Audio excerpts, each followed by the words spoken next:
Hi, everybody. This is Greg from Atlanta, not in the lab because we have no air conditioning, so everyone's staying cool in their home offices. Let me share screen. You should see it now, I hope. Can I get a thumbs up? Good. Okay. So I'm going to start out just by reprising the earlier workshop from the summer when we talked about work loops, and then I'm going to seg that into an approach that we're trying to take as part of our summer exercises at Georgia Tech to build a rig that can help us do work loop experiments in humans in vivo. And then hopefully there'll be some time at the end to really brainstorm about if we had a rig like this that was working well, what kinds of things could we do with it? I'll just note right away that the team that's worked on this is working hard to make it open source. So the design that I'm going to share with you later, midway through the end of the talk, it will eventually have like a bill of materials, some instructions of how to put it together, et cetera, et cetera. So what we're hoping for is that people will reproduce the system in their own labs, and then we can really start to collaborate on questions. So keep that in mind throughout the talk. Like if you think of any interesting experiments that you might be interested in doing related to anything I talk about, save that for later, and we can have a really nice roundtable discussion, I hope. Okay, so all right, so I said I would reprise. I think this is always important to keep in mind is that why do we care? What are we trying to accomplish? And if you remember from last time I presented, I put forth this, I think it's still a challenge in the field, like how do we bridge muscle level dynamics, understanding of that with body dynamics in animals. And it's challenging because there's not really any one technique that's the smoking gun that lets us that lets us directly link muscle to an animal's movement, because muscles are so embedded in a network of structures, both neural and mechanical structures. So just to review a couple of approaches that have been taken and have given us really good insight. One are these in vivo experiments, like you see over here. This is just one example of an experiment where an animal had sensors implanted into their muscles, and they were studied in somewhat natural movements in a laboratory setting. Pro of this approach, you capture the natural movements, but it's very difficult to say what that individual muscle you're recording from is doing in terms of the whole body dynamics. And you really don't have control over the animal's behavior in terms of its neural stimulation. Another approach is the benchtop sort of work loop approaches, which I'll get more into today. And historically, these have been really useful, but because they can isolate muscles, but there's no real movement here, right? Typically the movement is prescribed by a motor. So motions are prescribed to the muscle, and there's not actually interaction of forces produced by the muscle with the body. So you miss out on the coupled dynamics between the muscle and its load. Another approach is modeling and simulation, which you've heard a lot about, especially last time in the workshop. Monica, models at very different levels of scale can be useful to understand especially what individual muscles might do. But the problem with this approach is that the models we have for muscle are still not quite good enough. And then I'll plug it again, but I think, people are beginning to extend these three approaches and kind of match interesting ways. And one way that that's happening is this avatar approach that Monica and Kisa have developed in their labs. Go read about it more if you'd like. Another thing I talked about last time, earlier in the summer, was this idea of mashing up work loop with models. And this is one way that we could take a work loop where we're prescribing a length change and instead couple it to something that's more like a real world load, except we don't do it in an animal. We use a mechatronic system to recreate the dynamics that a body might impart onto a muscle. And this looks something like a stimulation is sent to a muscle. Ideally, that muscle's tendon is preserved so we can understand muscle tendon interaction too. And we can apply some of the approaches from in vivo animal experiments like sonomicrometry to decouple the muscle and tendon behavior. And then again, this part here, instead of having a real animal moving, we can use physics and mechatronic interfaces to recreate those. So we have a fully observable system on the benchtop that now looks a little bit more like a moving animal. And Ben Robertson, my group, now a long time ago, tried this out, and we could get it to work to simulate something like terrestrial locomotion. Again, a very sort of watered down version of terrestrial locomotion, something like the full leg hopping or slip model that Monica presented last week. Those are the sorts of dynamics that we're coupling the muscle to. And again, this is on the bench top. So we take the muscle out of the animal. You might remember this from last time too. We extract a muscle. It can be from whatever your animal model of choice is, I guess. We did it with frog muscle. Put some sonomicrometry crystals in here, and you've got this nice long free tendon in between. We can tell what the whole muscle tendon unit is doing because it's hooked directly to a motor, so we know the length change of the whole thing. And then we can pull out only the length changes of the muscle using the sonomicrometry. And then what's fun about this prep is that we can couple it to that simulation on the right, which is, it's really just a very simple physics model.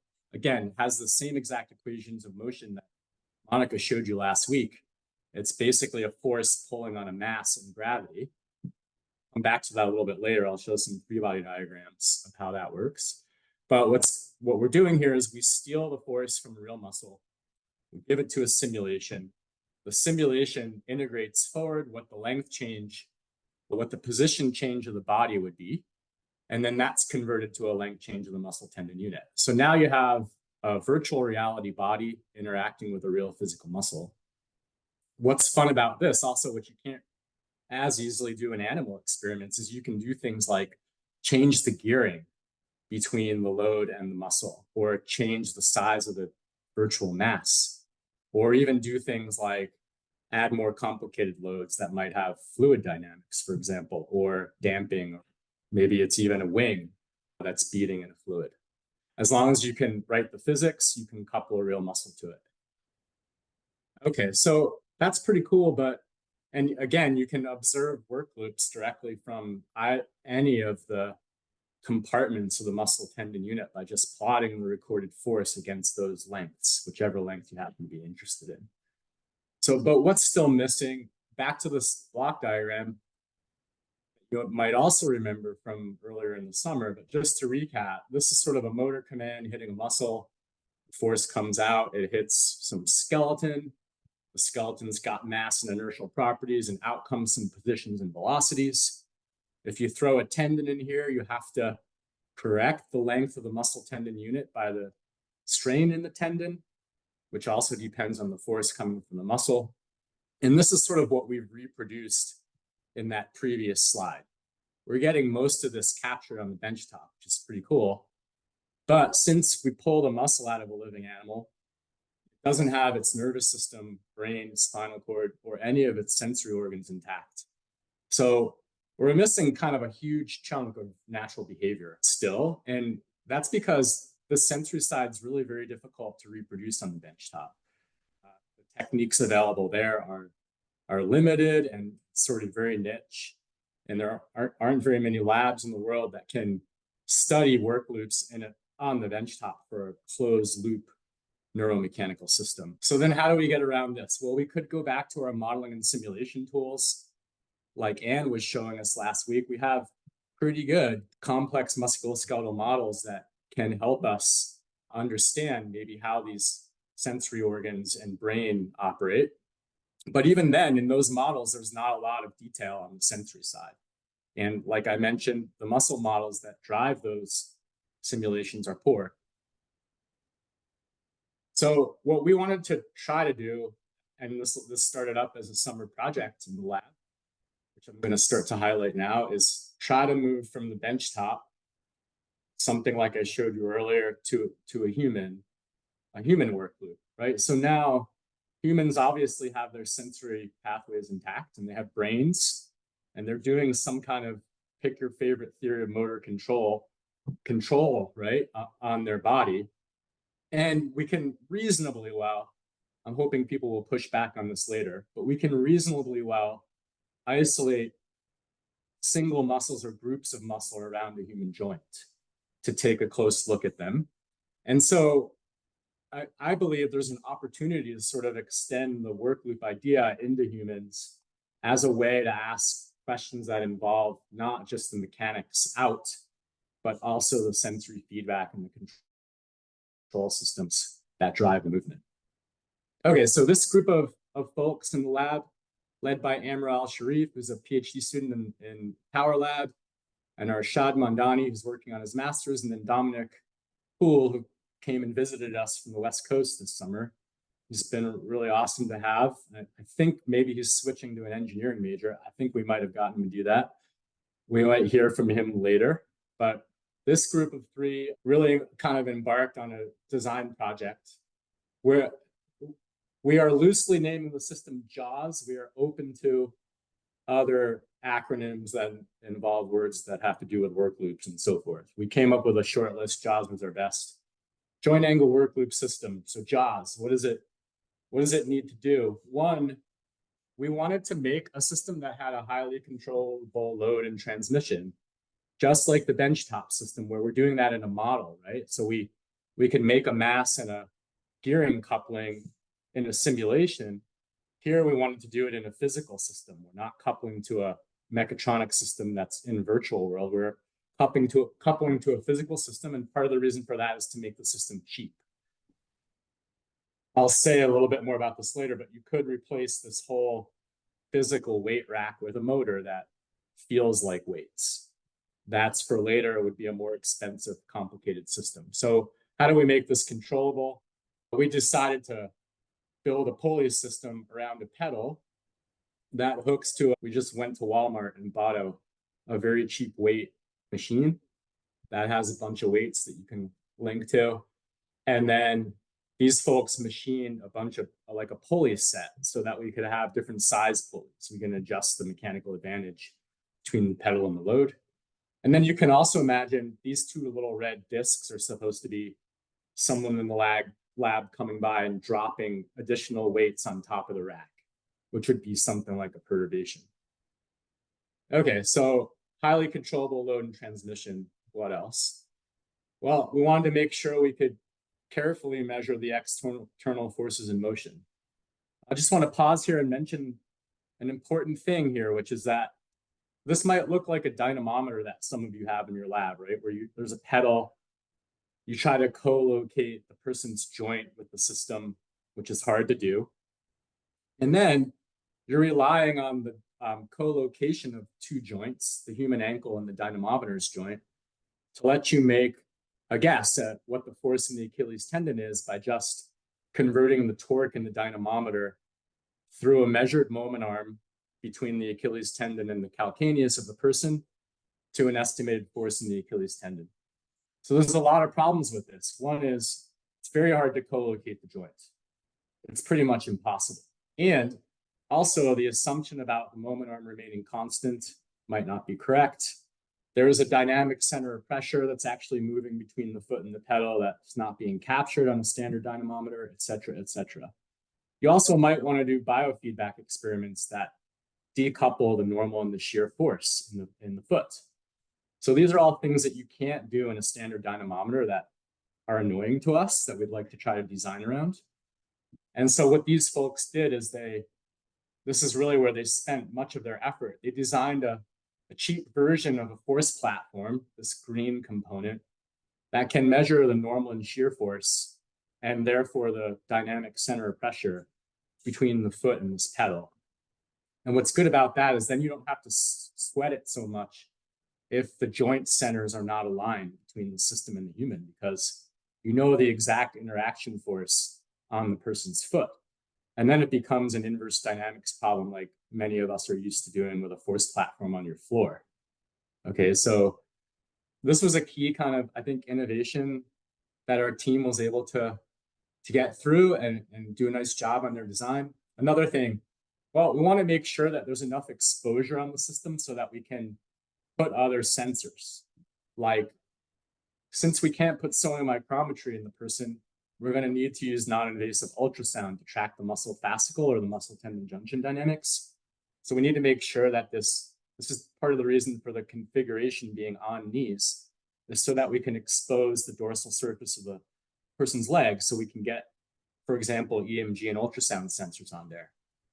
Force tensiometry would be another option here to sort of try to directly monitor the Achilles tendon force. We did not really explore that in our labs this summer, but again, if you're interested in that, check out some of the work out of Daryl Thalen's lab at University of Wisconsin. That they've really pushed forward this idea of a non-invasive measurement of stress in tendons. I won't get into more of the details of that technique, but go look up tensiometry if you're interested more. And then, of course, we can move beyond the isolated measurements and measure things like metabolic costs potentially, right? Which we've done a little bit of in my lab before, trying to relate whole body energy consumption to what we're trying to do, at least isolated muscle contractions in a human. Okay, so what's another requirement? We really wanted to have some real-time visual feedback. And the reason for this is since humans are smart enough to follow instructions, we can imagine lots of ways to give them instructions in an experiment like this that might help us answer more detailed questions. We'll get into this a bit later. One example is if I want to make sure that the amount of torque or force that the person's exerting across some experimental conditions is fixed, I can just show them their torque on a screen and ask them to try to hit that target. Another example could be doing that with EMG or even muscle fascicle dynamics. You can also imagine motor learning and adaptation paradigms where targets might change over time or they disappear and then reappear to try to do things like catch experiments that we know from the motor control literature. So real-time visual feedback was a key for us. And then the last one was make it open source. At least as a first step, the V1, we wanted to make sure that it could be reproduced at a reasonable cost anywhere in IMSI participant and beyond's laboratories. Okay, so these folks developed a pretty ambitious timeline. We're right here on July 30th. Think we're hitting our marks. Sorry again, we couldn't show you in the lab today, but we've got a good video that these folks put together that I'll show you in a bit. But the goal is to keep pushing it forward by the September 6th symposium so that maybe we could show you some example data from a pilot experiment of some sort. Okay, so these are slides that the team shared with me that I want to highlight some of the details of the design for any of the gearheads in the room. So the rack here, we went with the cheap version. So it's a Walmart gym with its intact pulley system. And then we made some modifications, like we put a sensor in the cable of the gym rack so that we could measure the cable tension, AKA the torque that the person should be exerting through the pedal, corrected by inertia. We also added an encoder so that we could measure the angular rotation of the system, which should be related to the ankle joint angle and the muscle tendon unit length.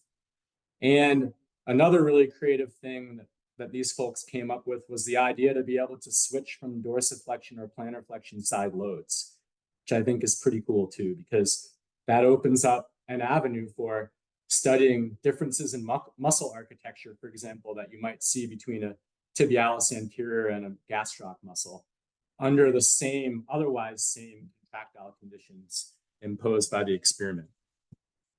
Okay, so this was kind of our take on the pulley rack. This is really where the hardcore mechanical design happened. This is our pedal. So the pedal is, you can see it looks a lot like a force platform. We basically built a sandwich that has load cells that can measure compression and tension. Another key thing is that we're also able to measure the tension. So if a person pulls up on the pedal, we have that captured. If a person pushes down on the pedal, we also have that captured. That's another feature that is a little bit clunky in the standard dynamometer systems that you might all be familiar with. The other key thing we did in here, you can kind of see it under here. This red strain gauge is mounted orthogonal to the sagittal plane. Actually, it's mounted in the sagittal plane. And what it's doing is it's recording the shear forces. So these two sandwich pieces float on each other. We have point contact loading recorded at all four corners, both tension and compression. But we also have shear forces recorded. And what that means is we can get a sagittal, an in-plane two-dimensional ground reaction force, or in this case, it's a pedal reaction force. And we can also locate the dynamic center of pressure location. So again, I think this is kind of an advance beyond what comes with your standard $40,000, by the way, dynamometer. I shouldn't knock it too hard. Those systems were designed for different things, and they're good at those things. But for these kinds of experiments that we want to do, it's you're overpaying for specialty that isn't focused on the job at hand. All right, and then this one's just kind of a wiring diagram to show you how the team was able to take all the sensor data. We took this into a single data acquisition system. It could be your Raspberry Pi. It could be whatever your favorite data acquisition system is. It could be your own Vicon system if you have a motion capture lab. For us, it's a DSpace system, which is sort of a real-time robotics engine that we have for other things. But the point is that this is ready-made to plug all these signals into a acquisition system pretty easily. And then we're doing wireless biofeedback to an Apple TV of any of these channels. You can pick them. And then, of course, you have to program your own graphical user interface, tailor-made to your question. But we have the capability, and we'll lay out in our recipe book that we'll share with everybody sort of how we did this. Okay, so here's some action shots of people having fun in the lab. Good machine shop experience. These guys assembled everything together as a team. Here's Dominic confirming that he wants to change his major to engineering. You can see just the hardware came together really nicely in the last few weeks. And the whole system is together for the most part. There are kinds of tweaks we want to make to the cushioning and where people hold on and strapping and a lot of these other things that they're pretty important and we haven't considered them carefully yet. Okay, so I'm going to play the video now. It might be loud, so be ready to turn your volume down if you're in a room that's piping sound. Okay, so hopefully you could see and hear that. Could you hear it? Yes. Yeah, we could hear. Okay, good. So just a few things to note here. Dominic's in the rig. You might have been thinking, oh, that movement doesn't really look smooth or dynamic. Yes, we're just trying to make sure our signals are all in the right place right now. But the idea is that there's a metronome, right? If that metronome were on a faster clock and you set the load that the person's engaging with so that it's within the range of the natural frequency of the mechanical system, that is, if you direct the user to interact with the mechanical load in and around its natural frequency, what you'll get is work loops that look very locomotor-like, kind of like we were able to do on the benchtop. So there's a lot more to play with here. Other things to note, though, he's watching EMG from his 3 major plantar flexor muscles and his TA in the bottom right corner here. These very noisy signals are load cells in the cable that are hovering around the weight of the load. He's not really moving very much, so you don't see a lot of sinusoidal fluctuation there. The top left are strain gauges coming from the force platforms, which have not been yet bundled into, like, I guess, a force and center of pressure that are interpretable, right? But eventually we'll get there. And then we have sort of an encoder. It's very hard to see in the bottom left. That's the position of the human participant's ankle joint.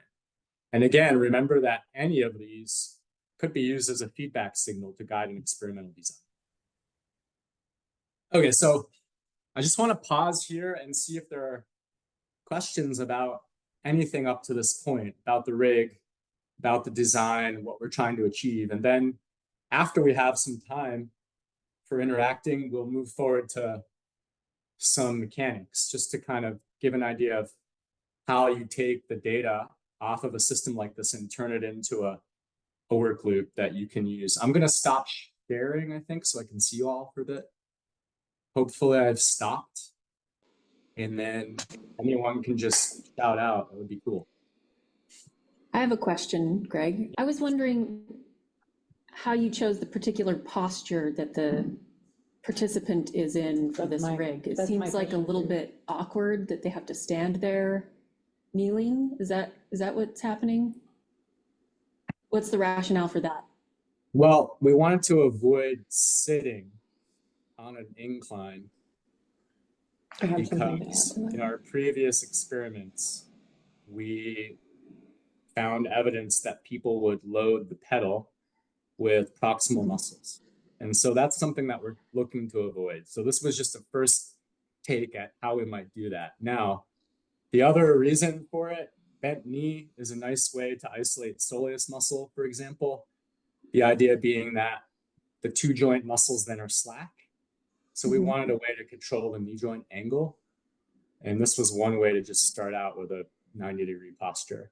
Another reason was to make the interaction with the biofeedback display like easy, so that the screen's sort of right in front of the person's face. The idea that there's one foot on the ground and one knee on a cushion could be modified, but our thinking there was that we're okay with allowing the person to stabilize themselves at a plane. Because we're making measurements directly at the foot pedal interface, we're not losing out on the proper inverse dynamics that the muscle tendon unit sees. So these were just like a few of the ideas. Did you guys have feedback on parts that you Katie think wanted to say something. Yeah. Just kind of off of that, I felt like it could be limiting your population of people that would participate, if they have knee problems, if they're older, those kind of things. Like, I think at first, the first version, obviously I know it's like the first version, right? But like, as you move forward, trying to get more diverse populations other than young, fit dudes, that can kneel for long periods of time while doing it. Yeah, you're right. That's a good point. I think there are definitely ways we can make it more comfortable by adding on, different support structures and then cushioning and so forth. And you're right that some of these experiments could potentially last a very long time. We'd want to make sure that people could get in and out of the rig and take a break but yeah, I hear you there. I think I see Anne asking how we strap the foot to the force plate. Is there a custom shoe interface? Yeah, good question. Right now, we just used what do you call them? A quick release. Someone help me with the word. The ratchet strap. A ratchet. Thank you, Autumn. As a ratchet, it's just a ratchet strap, which is typically what we would do in a dynamometer experiment in our lab. Is we use a cross-hatched. It looks a lot like a Chaco sandal pattern, and then padding sort of in between the pedal and the skin, so that people are not feeling like they're getting their blood restriction cut off. But we are thinking about potentially some BOA, like the company BOA that does really nice snowboard bindings. We've thought a lot about, even on our exoskeleton designs more recently, and I think the way the world is headed this direction. Pressure distribution strapping that's a little bit more comfortable and designed by other people who are good at it could be integrated into this pedal system. And in that case, you would just mount something like a snowboard binding to the pedal. We have it set up that way so that the load cell end is between the sandwich. So you can mount any kind of foot pedal interface you like on the top of this pegboard. The idea is that you have holes that you could threaded the holes that you could attach whatever your favorite interface is to. Okay, I see a thumbs up from Anne, so I think I answered hers. Hey, Greg, I have a question. Yeah, so my question is, I'm just curious about what kinds of perturbation experiments you might be able to do using the rig. Yeah, good question. I have a thought on this later for discussion, but just to preview it, one thing that we could do quickly here in this very simple rig is literally drop a rock or some smaller mass on top of the stack. And, if you wanted to be really careful about the timing of that, obviously that's a very rote example and we wouldn't be able to nail the timing. You need a little bit more automation, or maybe a second metronome or something like this to do it the simple way. But what's cool is that we have the impulse recorded from that additional mass through the pulley system.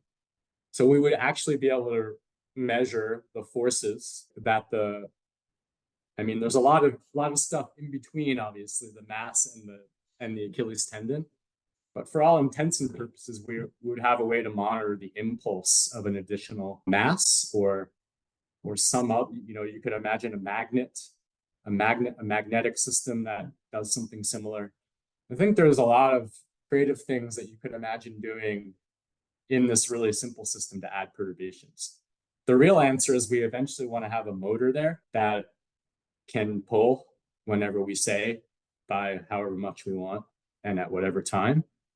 But that's not part of the open source simple. That it gets a lot more complicated when you go to the mechatronic interface.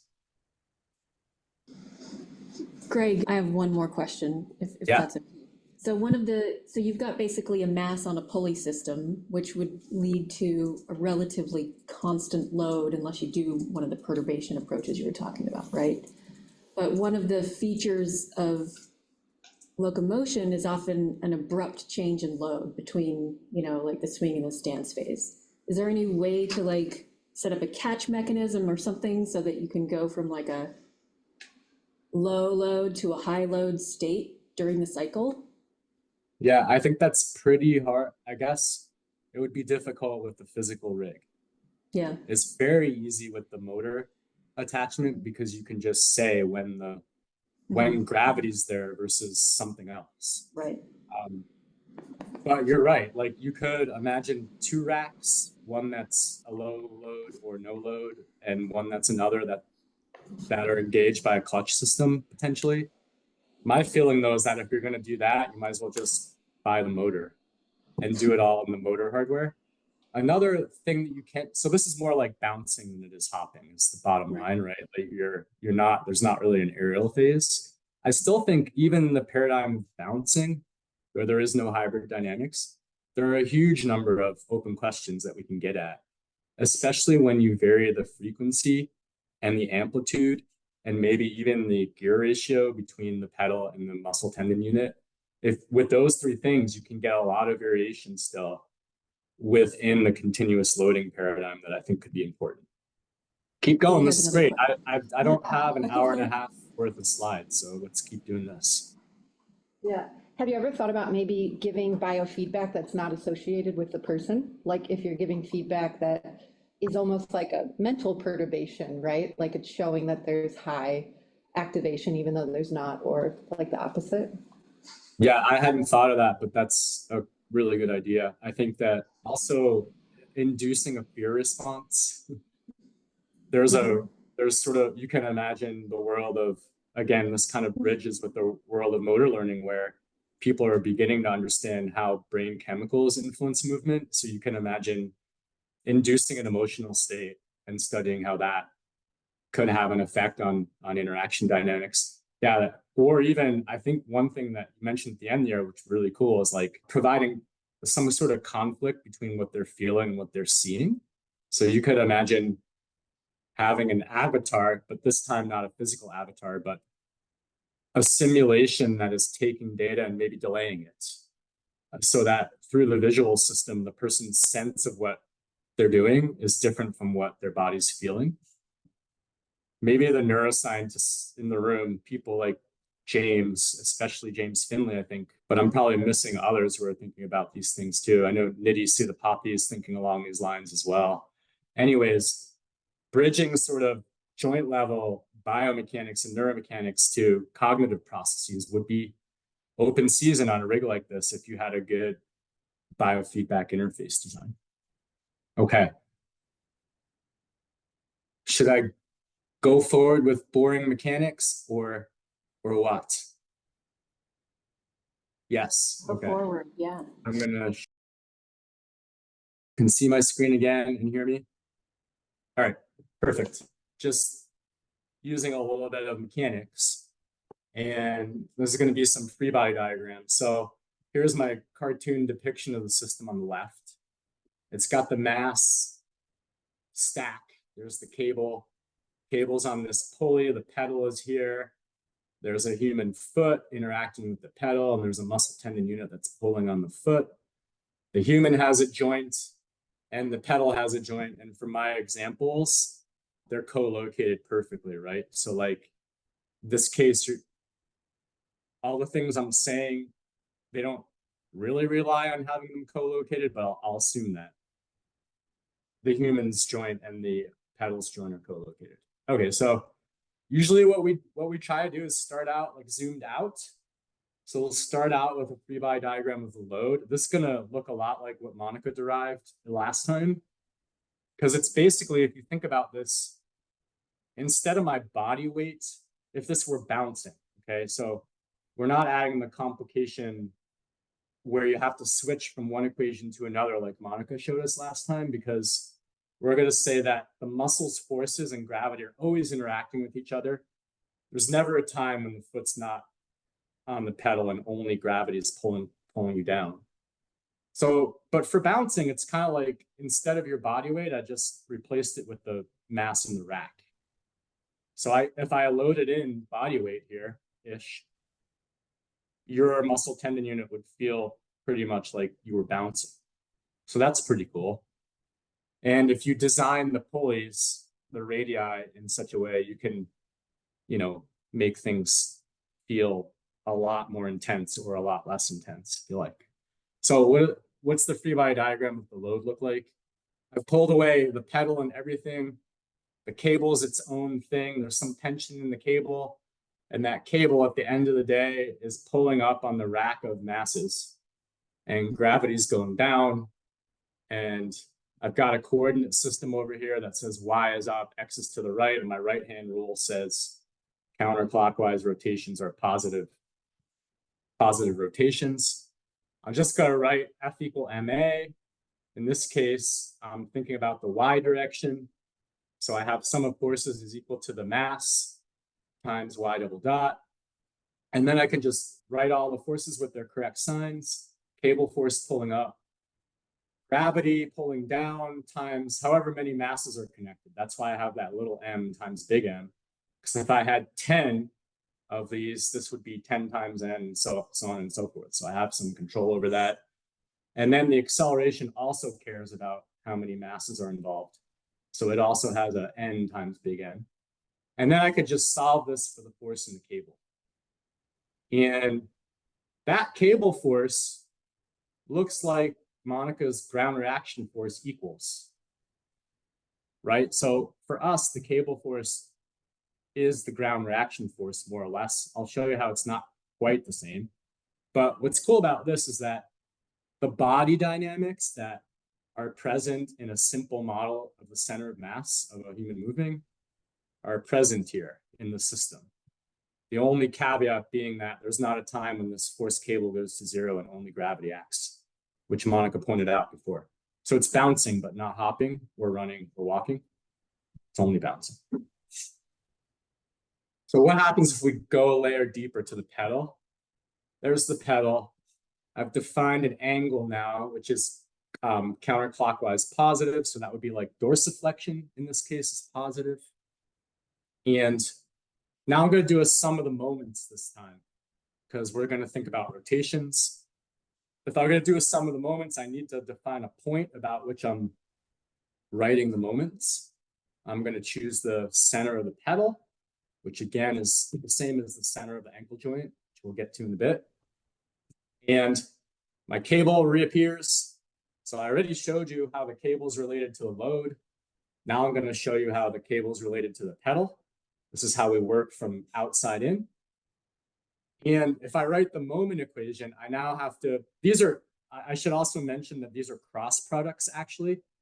I'm simplifying it down into dimensions, which I've already shown normal to the line of action of forces. For a pulley, it doesn't matter.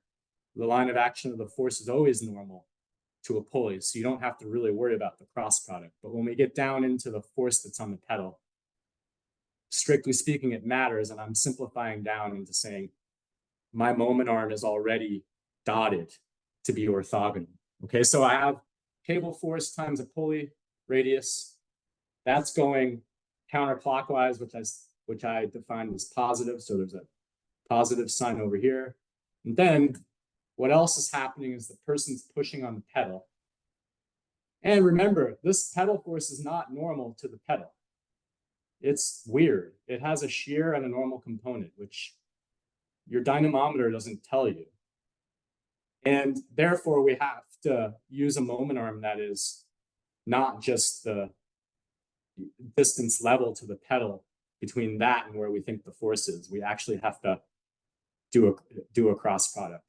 So this length is the right angle or orthogonal distance between the force line of action and a line that goes through the center of the pulley. And then all that stuff is equal to moment of inertia, which is like rotational mass of the pedal. We want to make that pedal light so it doesn't matter that much, so that we can make this right-hand side something like 0.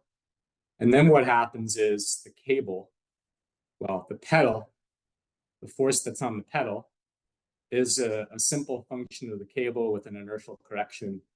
And remember before I told you how the cable was related to the external load. Okay, so we're at the pedal now. So far we haven't even talked at all about what the person's feeling. We know the person's exerting that pedal force. So we can go to a free body diagram of the human foot now. It has the same sign convention and joint center, same point O, same moment equation. This time we have a moment due to the pedal, same moment due to the pedal, pushing in the same direction as it was before, but it's on the foot. The pedal force is reversed. So it's inducing a positive moment on the foot. And what's counteracting that? Oh, we finally made it to the muscle tendon unit, right? The muscle tendon unit or the Achilles tendon is pulling on the other side of the calcaneus. These are also both cross products, strictly speaking. So if there's complicated geometry in there, like levers that are functions of angles, strictly speaking, you should be accounting for that using cross products. And here I'm simplifying it down a little bit. And then, of course, there's a joint force that keeps that from flying through the top of my screen, right? There's an interaction force in your ankle joint that keeps you in. So then we can write the muscle tendon unit's force as a function of the pedal force, super, because we're measuring the pedal force.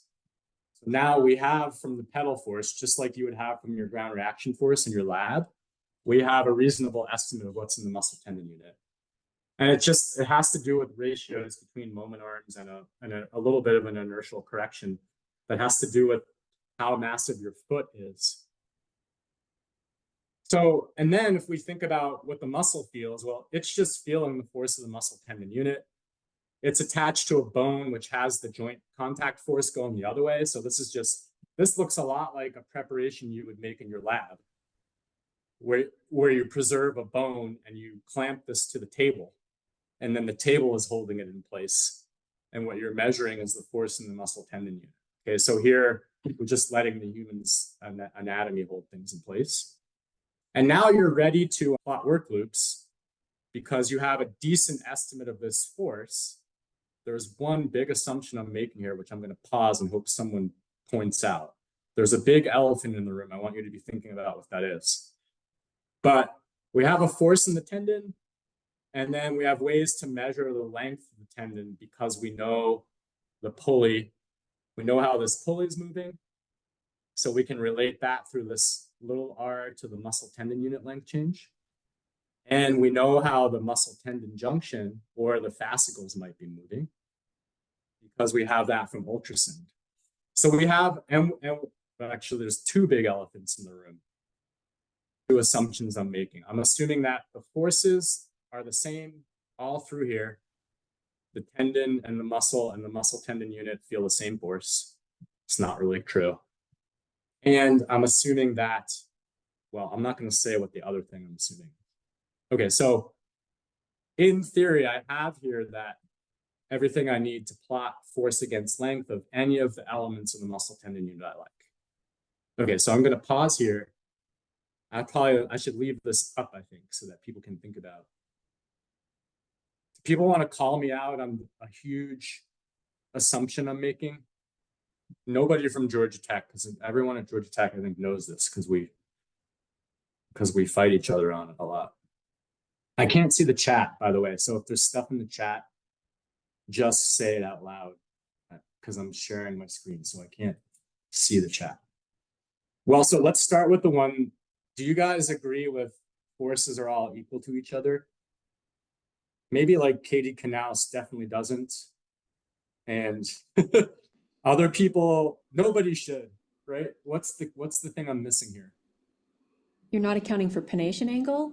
Yeah, that's it. Like Manny's probably cringing. Anyone who's ever put sonomicrometry crystals Caitlin's cringing. Anyone who's ever put sonar micrometry crystals in a muscle and they're trying to stay kind of along a fascicle knows that, at least for the gastroc, which is what I'm trying to depict here, the things are not in line. So you can choose to account for that if you like, in, depending on the question you're asking, you probably should. So that's one thing. That's like a structural assumption that I'm making that's not quite right, but a lot of people do this, especially in the human literature. What's the other one though? There's another key thing. Like it's really to do with this last slide. Let me go back here. It's really to do with this one. There's something missing here, more than one thing. There's stuff missing, like blue arrows. Antagonistic muscles? Yeah, right. Or like, for sure, right? Like, also, if you want to, the assumption that FMTU is equal to FM is also poor if there are more than one muscle inserting into this tendon. So there's just like force sharing thing, which always is, it's like, it's annoying for the OpenSim people. It's annoying for human experimentalists. It's annoying for all of us, because it's very hard to like really isolate a muscle unless you just cut it out. But then you lose the ability to answer a lot of other interesting questions. So how do we make this assumption that I have here on the screen close to okay? Is we develop protocols where we're pretty sure the antagonists are off, at least for an epoch in the data. And we can tell that if the TA, for example, is relatively quiet compared to the plantar flexor EMGs. Or we could just set it up so that the experiment is a rapid shortening caused only by plantar flexors, something like a vertical leap, right? Doesn't have that problem. But when you go to cyclic locomotion, and it's probably, I was talking to Kristen Jakubowski about this week. If you ask people to control the forces, all of a sudden antagonists are going to be like, because our human motor control system likes to use coactivation to control things. So we just need to be aware of this. And I don't know of a solid way other than trying to measure more and then maybe including some modeling in the simulation to make estimates of the forces. But now we're back at making estimates with bad muscle models. So this is not solving anything definitively at all, but I do think it opens up the ability to answer other questions that we haven't been able to answer yet. Okay, so I'm going to pause again and see if there's questions up to this point. I'll stop sharing. So those are the kind of big assumptions that I've made and most of the field's making that I want y'all to be aware of. And it doesn't go away when you isolate a human joint, because most human joints have more than one muscle operating on either side of the joint center. I think I see a hand up, but I can't tell whose it is. Oh, it's gone. Okay. I do have a question. Yeah. One question is, do you have an estimate of how much your system's going to cost when you're all said and done? Yeah, $2,500. Okay. And then I have another question. Have you thought about, so in your current system, it looks like you have a single sort of like constant radius pull, like gear on the pedal. Could you make that a variable gear? Like, could you get For sure. Yeah, that's a super cool idea. Like you can make it a cam so that that would be more like what happens in a real animal in some cases. And one thing I've been thinking about too is like, can I design the cam that makes more work come out of the muscle? That would be pretty cool, right? So an actual exoskeleton that's just messing with the geometry, but not actually adding any more force would be fun to think about. So yeah, you can make any shape you want there. Basically, as long as it's a 3D printable thing, you can, and and it has like a center of rotation, you can put it there if you want. So that would be one way to get variable loading experienced by the muscle tendon unit, right? Yeah, good idea. I think it's pretty hard still to get to the zero case. Sure, but you But could you're go right. from like high to low loads pretty rapidly, potentially, with that kind of setup. Yeah, and you know, again, if you design the radius as a function of the angle, which is Mhm. what a can is, and Right. it can be designed, you might be able to make a prediction on what that shape should be to say make the muscle have a more worky work loop, Mhm. which maybe would then make a person or an animal jump higher, right? That could be fun. I think maybe Matt, you got your hand up. Yeah, Greg, I really like the design. I think the one place where I think there could be some really interesting improvement would be to have a pretty large linear actuator with onboard controllers as that replaces the weight effectively, and then you've got full control over dynamics, and you can introduce perturbations, you can introduce instantaneous changes in torque, you can replay joint angle changes during locomotion onto the system and sort of fully integrate, you know, what would be an isolated muscle work loop into the design. And I don't think it would be that expensive. I know we'd like it to stay, you know, reasonably inexpensive, but I would guess if you just kind of double the cost, like maybe 5K, you could have a really nice linear actuator in place that provides you a really nice range of dynamics that really expands out the kinds of questions that can be explored. Yeah, you're dead on, and that's where we're headed. Is Amro in the call? Amro, you there? Yeah. Can you comment on some of the thinking you've done here? So there is of course a cheap version, and then there's a fancy version. I'll just say that the controllers are not, the control side is the hard part, and you really need to have very high bandwidth communication, which it's costing less and less. You know, you can just buy a NVIDIA computer now, maybe even for $500. But Amro, what's your estimate on like how much the cost goes up when you put your motor on? Yeah, I've looked into putting in a motor in there, and you're right, it would just be another around 2 to 2.5K, which would about double the cost, and that would introduce, I think, some obviously like control issues that we've talked about, Greg, a little, but overall, I think like for the research grade device to make it a little more robust, that's probably the direction we're going. And Manny, you're right. Like all those things you mentioned are then fair game, right? Like switching the dynamics, say from a fluid to a solid, like from gravity to fluids would be really fun too. We've thought about that in simulation before, but again, problem with simulation is you're limited by the hill type force estimate, and this would let us interact with real muscles. Okay, cool. I think I'll switch back to the present. Oh, hold on.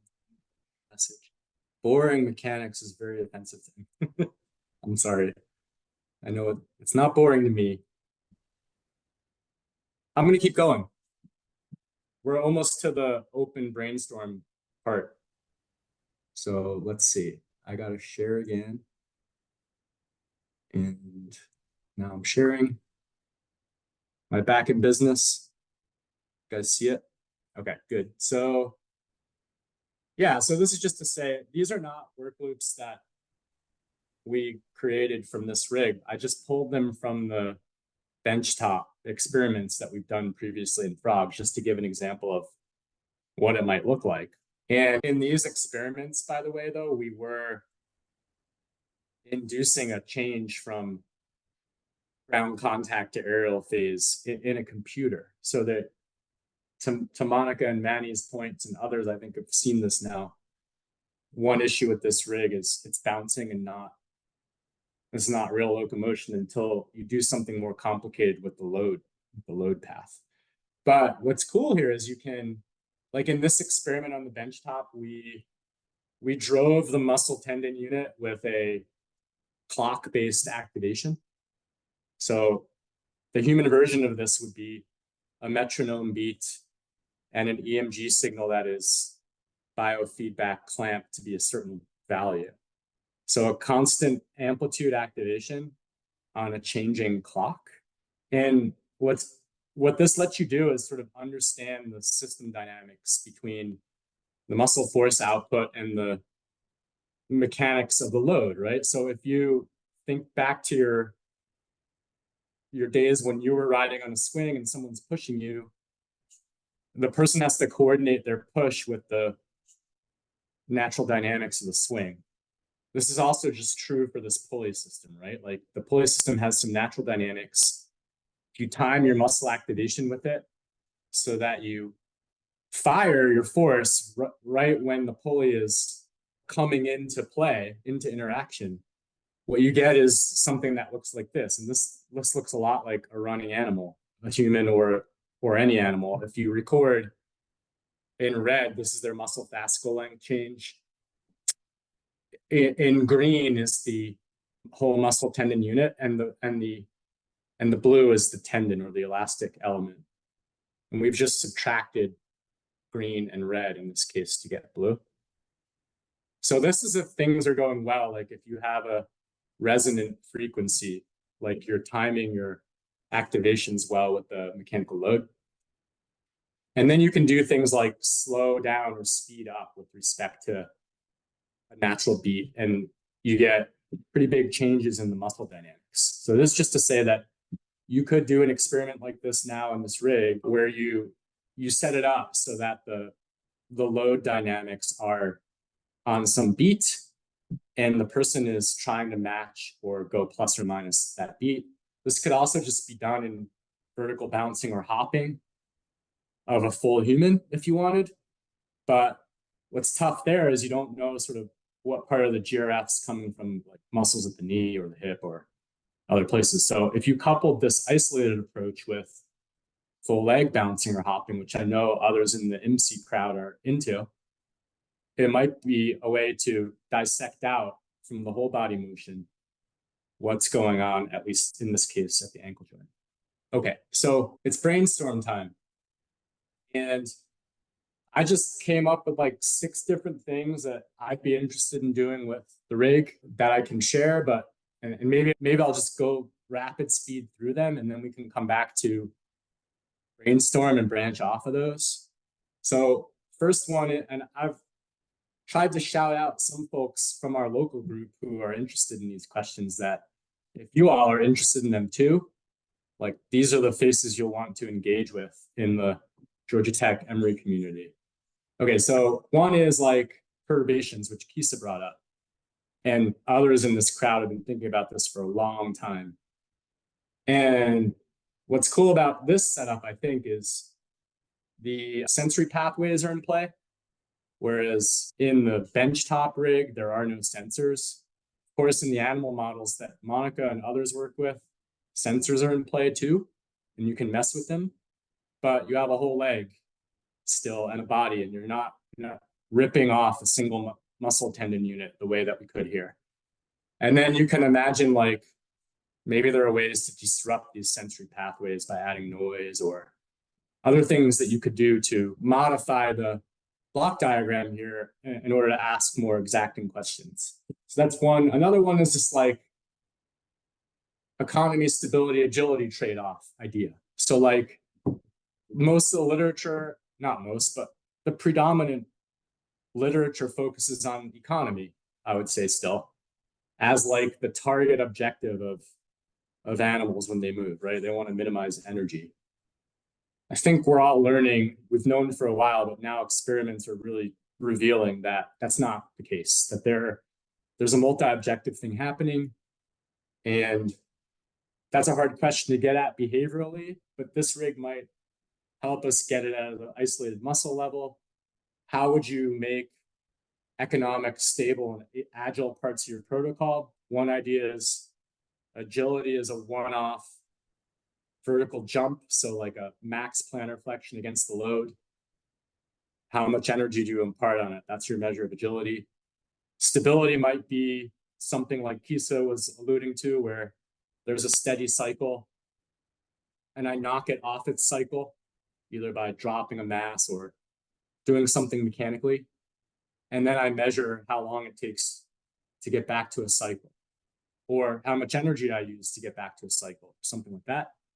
And then the economy one, we all know how to do. This would involve using some kind of indirect calorimetry or an estimate of the metabolic cost of the muscles. And then you could imagine sort of, maybe there are experiments that in one individual measure all of these things, and then maybe there's another part of the protocol where they have to do a feedback-based task, and we see which one of these things they're caring about more somehow. I don't know, half-baked, but I think an opportunity.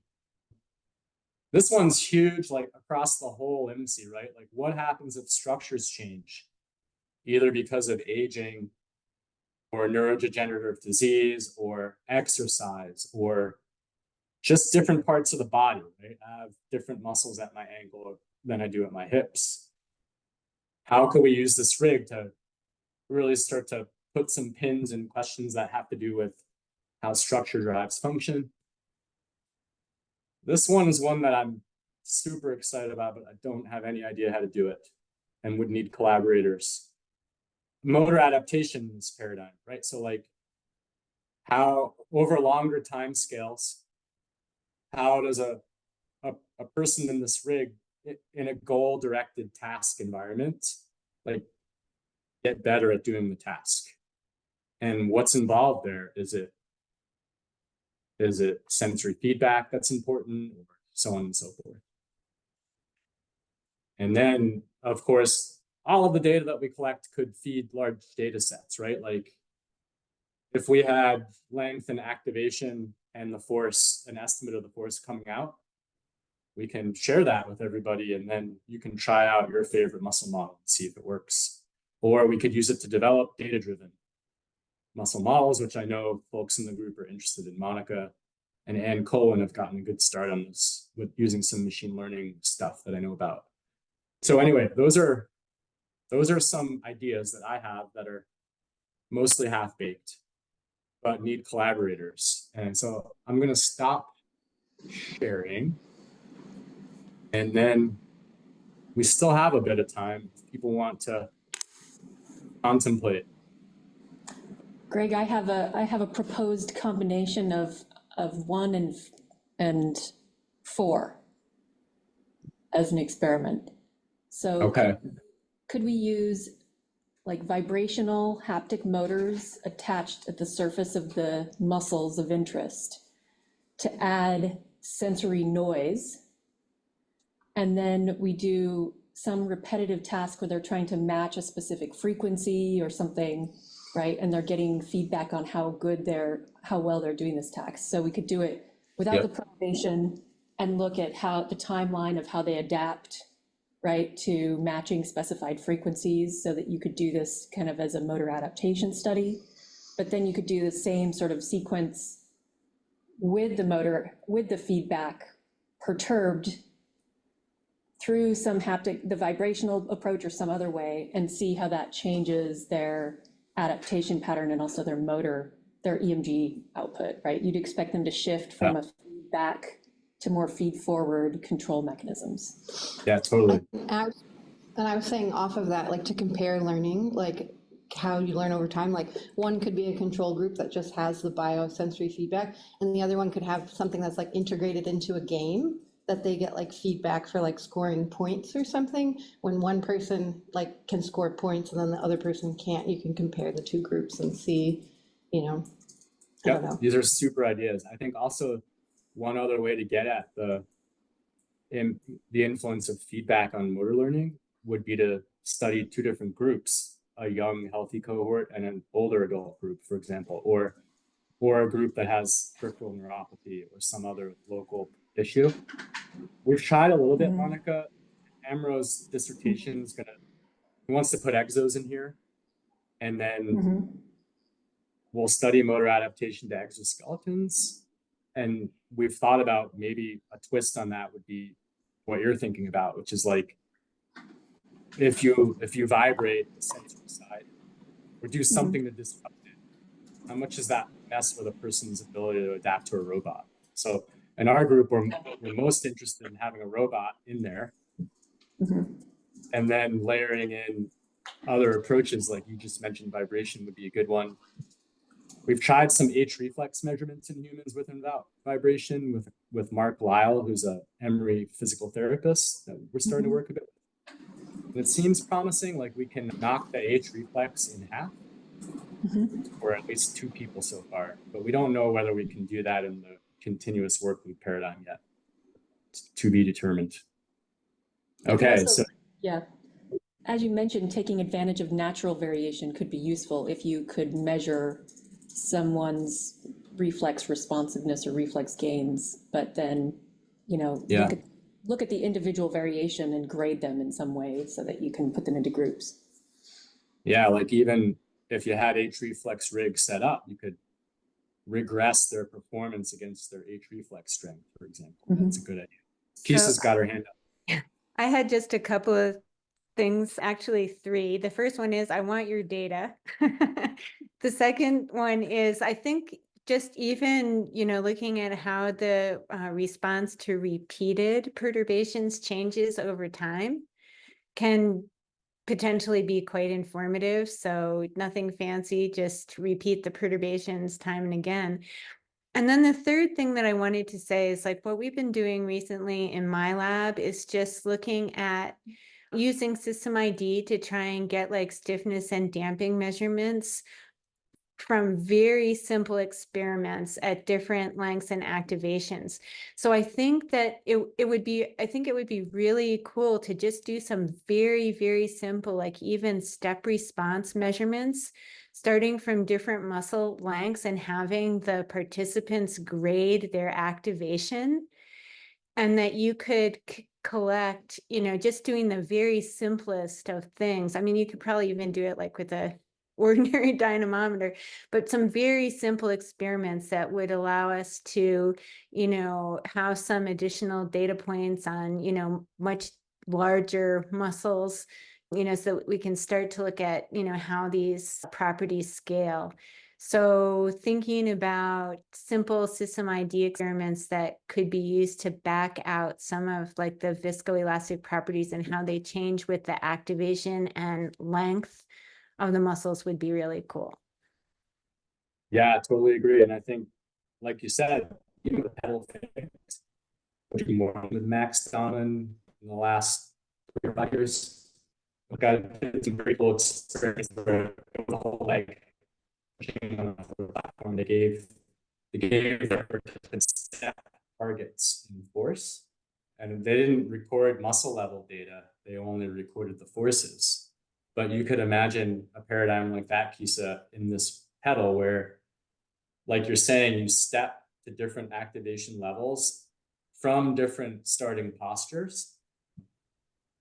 And then, of course, if you did that over and over again, now it's a motor adaptation game in some way, right? So there's a lot of potential there, even for the simplest setups mechanically.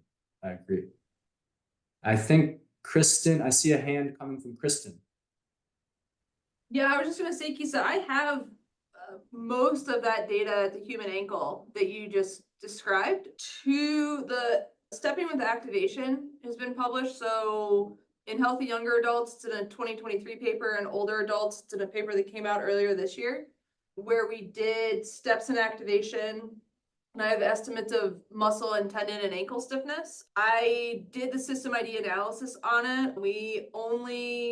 If you look in the 2023 paper, we looked at the stiffness and damping components, and we didn't see a damping component within the muscle. It was purely a stiffness component, but I published the gradation of that, of how that changes with activation. On the joint angle changes, it's not published yet, but we're working to get it out. I did the same experiment, but looked at different joint postures and have some data on that as well in humans. So we should definitely like go for coffee after the symposium on August 8th in Madison in the ASB symposium, because I'm going to talk about my system ID stuff, and so it'd be really fun to think about how we might combine forces and maybe like test. So our system ID model, found a particular structure, and it'd be fun to see whether we could see that structure in your data too, for example. But we'll see each other soon. Yeah, and I'm presenting that data in the muscle symposium, so. Great, perfect. If people want to keep brainstorming, or if you have other questions about any what I presented. Would there be any way to add like an surface stimulation protocol to the system? Like we have the perturbations that would maybe jostle the muscle, but something that would actually like stimulate the muscle? So do you mean like functional electrical stimulation of the muscle belly, or do you mean like between the foot and the pedal, like a rough surface? On the belly of the muscle. Yeah. Yeah, I mean, I think you certainly could. You could layer stim on top of any of these protocols.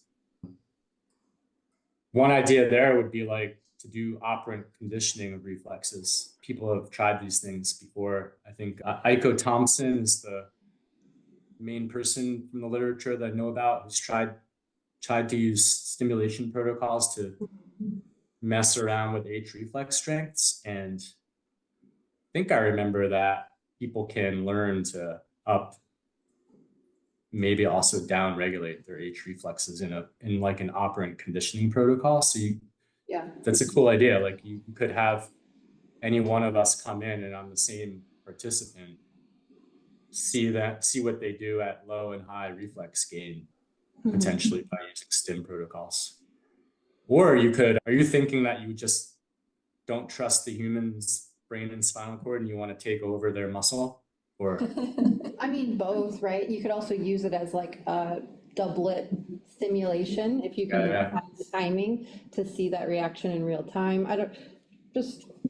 We're brainstorming, right? There's no limit, so. No wrong answer. Those are good ideas. Yeah. Or even a la Sponberg, like in the middle of a cycle, just play in some additional stim, right? As a mode of perturbation. So not a mechanical perturbation, but a perturbation that goes through the nervous system instead. Could be cool. Yeah, because in our work loop experiments, we're able to change the timing and duration of stimulation, right? And it might be fun to be able to do and try to replicate the changes in a human in real time, right? Yep, agreed. One thing I think is nice about the rig is that any like system that the labs currently, any of the lab elements make it currently has that has input, output, and log digital signals can be synced up with the open source rig. So like in theory, you could just manipulate any triggers or sensors. Yeah, and again, like I think back in the room, there's so much stuff you can imagine doing to get at sort of how the Losing your audio periodically, Greg, for some reason. Do you hear me now? Yeah, we can hear you now, but sometimes it kind of fades out. Oh, I might just be covering my mic with my hand. Sorry.